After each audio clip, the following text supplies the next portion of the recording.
Silipin naman natin ang ating project ng Limabrosa Phase 3, Santo Tomas, Batangas. Boss, dito na tayo sa Limabrosa Phase 3. Pwede na mag-acrylics doon, Bin? Nandiyan yung ano ko mo. Pwede na tayo magpa-primer doon sa second floor. Acrylics primer. Ito yung plywood na 3/4. Sasagad na ba natin ito? Oo, buo na yan. Tubig. Yan oh, bilis na. Hanggang dito lang naman yung slab natin. Hanggang dito lang ang part. Basta naman yung black 29 natin. Kunti pasilip din tayo dito. Kabit na rin yung floated. Yung breaker na palitan na. Ang gamit yung blocks. Diyan nakakunik yung mga maiksi na wire. Tapos tiles na rin. Yung mga CR. Kabit na rin, pababa na rin naman.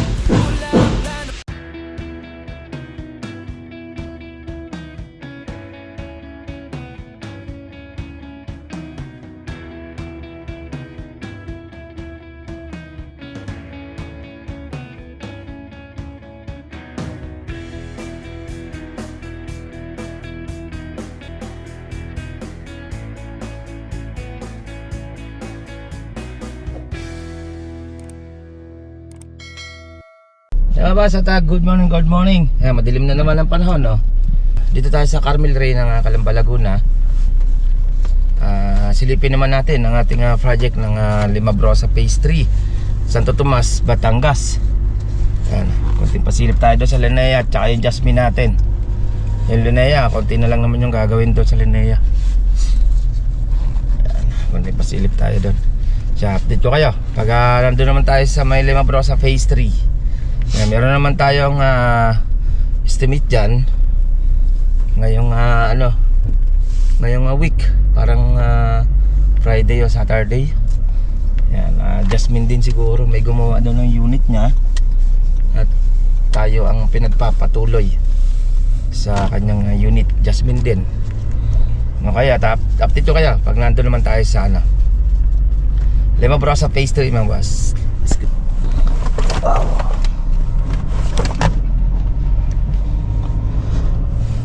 Boss, dito na tayo sa Limabrosa Phase 3.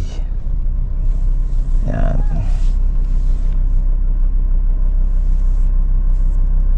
Dito tayo ng ating project sa Block 16 ng Jasmine, and then yung Block 29 ng Linnea.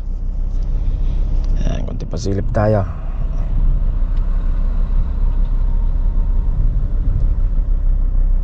Tumila na ulan dito sa Santo Tomas, madilim lang. Madilim pa.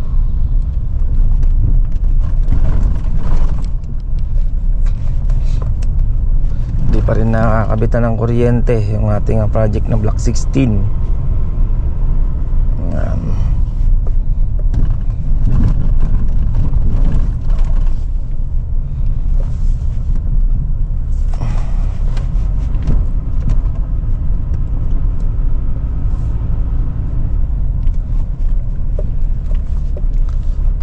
Sa ating Block 16.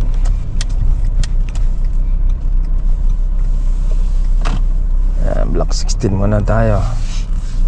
Tambak tayo dito ng gamit.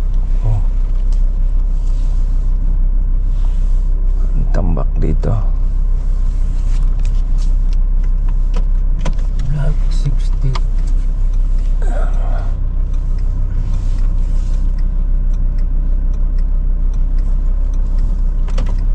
Block 16 muna tayo.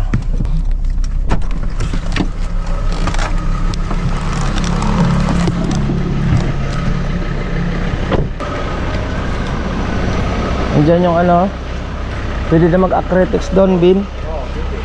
Nandiyan yung ko mo. Isang acrylics lang tsaka isang reducer. Dalawang skim coat, baba mo na. Balita? Wala na ulan na. Bibila na muna. Oo. Ito yung plywood na 3/4. Sasagad na ba natin ito? Oo, buo na yan. Basta pagpado sa buo na yan. Oo, sa buo na yan. Pag nabim nyo na. Dito baka muna, Baka mangyayari. Alin? Baka muna mangyayari. Oo. Ito muna isa. Dapat dito isa. Wala sabi yung poste muna pag natapos ito. Bubuhusan nyo muna yung poste. Oo. Pagbuhos mo ng poste nyan, Tsaka ito. Oo, ubos mo yan. Lalagyan mo yung kabila Oo. para gumanda. Tatama mo, baka lumagpas doon eh. Kailangan. Babatakan. Oo, kailangan tumama tayo doon sa kanila. Ayan. Ayun lang yan. 5 lang ang pasok dito sa atin. Ayun. Alin? Simula Oo. sa kanila, 5. Oo, tapos yung wire na yun, nangat mo na yun. Oo. Sabi nga nung may-ari, ba't hindi pa inaalis yun? Ngali, Yung may-ari ng kabila. ngali wire? Oo. Ayun, kanino ba yan? Ayun. Sinabi nga rin nila doon. Sa ano yan? Sa office admin yan? Ayun. Ayan, nabuhusan na yung ating ano. Pupormahan nyo yan dyan. Nat, ayan na pala, may forma na pala kayo. Ano nyo, lilinisin mabuti yung ano. Lubusan na itong... Oo, kasi baka dumikit sa putik mismo yung halo nyo. Putol yan. Lubusan na muna ng... Kailangan lumabas yung ano, concrete. Dati. Hindi tayo makakagawa. Ina ako. Yeah, boss, pinapahukay natin dito sa part ng walang ano, pundasyon para yung tubig bumaba at doon na titimbain. Para sure. Pag ating ano, nagbuhos tayo ng beam o dugsong ng poste at sure na nakadugsong tayo. Ayan. Mamaya wala nang tubig yan. Malinis-linis na konti. Buhusan lang naman ng tubig yan. Pinahukay natin doon sa kabila yun. Pinahukay natin. Bubuhusan na rin naman nila yan. At buo yan. Bubuhusan din yung wall na yan. Buhos kasi mataas yung part na to. Close mo na bago ano. Tubig. Yun o. Oh, linis na. Nice na.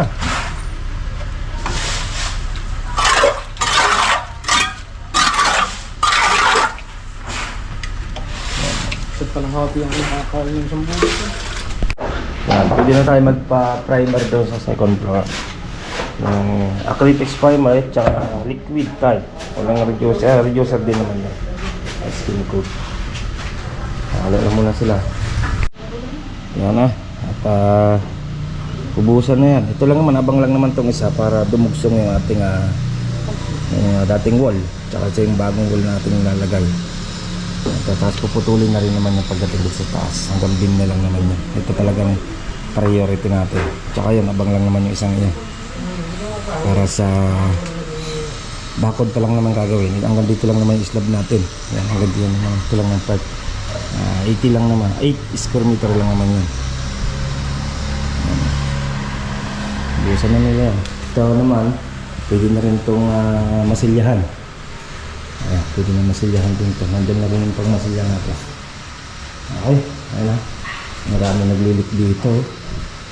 Kabilang bahay yan. Ayan na. Kailangan ma-waterproofing din yan. Hindi tayo mancha. Kaya mas, punta naman tayo sa ano, Block 29.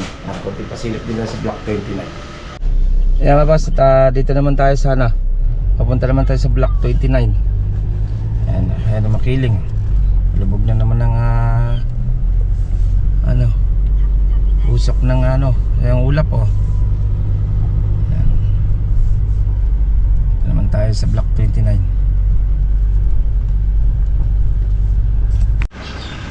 Basta naman yung Block 29 natin. Ayan, kunti pasilip din tayo dito. Block 29. Ito yung bricks lang naman, order lang naman natin to. Tapos sinisinsil na doon para sa abang sa aircon dito sa living area. Kabit na yung dalawang aircon natin. Kabit na. Dito naman pasilip din tayo. Tiles na rin naman. Ito na lang naman yung sagdan. Tiles na tayo dito. And then kabit na rin yung floated ng ating yan, electrical natin, breaker na palitan na ang junction box. Diyan nakakunik yung mga maiksi na wire na galing sa ibang unit. Ayan, ay sabihin sa ibang room. Ayan, okay na yan. Sobra pa naman yan, marami pa sobra yan. Okay, tapos dito, ito yung pinalipadahan na. Ayan, okay na, pwede na siya. Dati malaki yung problema nito. Tapos tiles na rin yung nasa CR. Tiles na siya. Kabit na. May pilay na ba ito? No. Wala pa. Oh, marami pang kulang eh. Oo. Tapos dito yung ano mo, ito yung breaker. Ha? Ito. Oh. Ayan, tama-tama nga. Ayan, isa. Kasi isa nito, pin light, Oh. center light, heater, ay ano, exhaust, tsaka ito ano. Pinlay. Yung ilaw niyan. Ito, dito sa lahat. Ayan, sige, okay na. Isa lang naman outlet kailangan nila dito eh. Hindi naman kailangan nila ng dalawang outlet. Importante may outlet lang tayo dito sa CR. Pero pag pwede mo naman patay niyan dito sa breaker, kasama yung heater niyan. Sa heater niyan. Yan, basta lang naman to. Tuyo na to? Yung flooring tuyo na? Oo, hapon pa yan. Tuyo na pala to, sapon ito. Okay na, ganda rin yung size. Tignan natin sa setup lang. Namasila na rin ng wood. PVC natin. Okay na rin.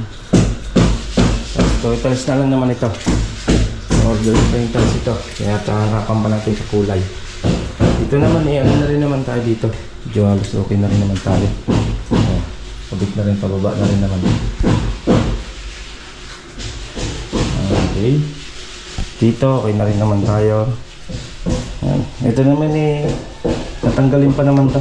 Gawa ng smart toilet ang kakabit dito sa CR. Problema nito, wala pang outlet. Gagawa ng paraan to. Kailangan sa smart kasi kung papakabit si client ng smart na toilet, maga pa lang abiso na kami para maikabit ng malagyan ng outlet. Kailangan kasi may sariling sensor. Pag ilan mo pa, ba't po siya naangat dyan. Katulad doon sa kinabit natin sa Armili. Yan, okay naman to. Okay. Dito, okay naman tayo dito. Yan, mga floated lang naman yan. Yan. Yan natin ang konti kasilip. Dito sa ating Black 29 mga boss. Yan, Black 29 natin. Yan mga boss, yan natin ang konti pasilip sa ating project ng Black 16 ng Jasmine and then itong Lenea Black 29. Yan natin ang konti pasilip. Okay, next pasilip natin, iba project naman. Ingat-ingat tayo boss. Bye-bye. Ito pong J. Uragon Vlog, napakaganda po ng channel na ito, no? Tungkol po ito sa construction. Actual construction po ang channel na ito, no? Pag pinanood nyo po ito, panalo po kayo sa channel na ito. Napakaganda po ng mga video niya. Lalo na pong magaganda, no? Yung mga iba't ibang design niya. Kakaiba po yung mga iba't ibang design niya sa mga kisame. Subukan nyo pong panoorin J. Uragon Vlog na ito. Matutuwa po kayo pag pinanood nyo po yung mga video niya. Maraming salamat po.